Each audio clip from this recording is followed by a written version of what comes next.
Well, more questions than answers this week regarding the Cincinnati streetcar project. The loudest question, is the project dead because of a projected $15 to $17 million shortfall? We're trying to figure out what the options are, or do we take the chance and rebid it? But Mayor Mark Mallory says the project will move forward. We are on a very tight time frame, but we're very committed to this project. And I keep saying that because we have been at points where people thought the project was dead.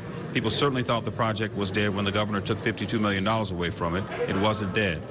We are going to figure out how to get through this impasse and move on. So now the question is, where will the additional funds come from? Opponents of the project say it's over. Supporters say they need a lot of information from the city to figure out what's next. Well, Business Courier reporter Chris Wetterick, a new addition to our staff, wrote this story.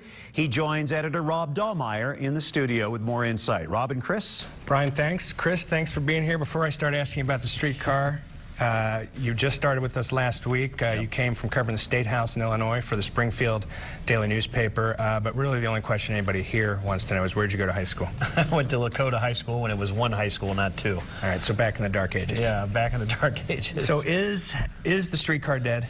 I don't think quite yet. I think it's kind of a Weekend at Bernie's situation. I think they're going to continue to prop it up a little bit. The supporters were a little shaky last week, I thought. You know, the mayor kind of had a what me worry kind of attitude about the whole thing. Vice Mayor Qualls, though, wanted to have a public hearing, which she is scheduled for April 29th with her Budget and Finance Committee to go through the numbers that the city manager released this week and really kind of dig down and see where they can find this money and, you know, how they can make this actually happen. But they are boxed in a bit. I mean, there's been a big commitment to this. Talk about where they go from here.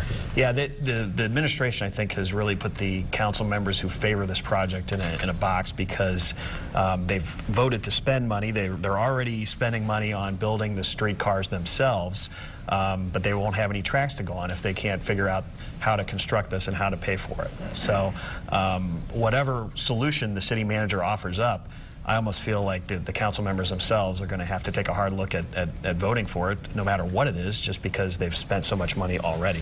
Well, you're going to have a lot more to write about this, we know, and I think you'll even have stuff coming up next week. Chris, thanks for being here, and thanks for being at the Courier. Thanks for having me. I appreciate it.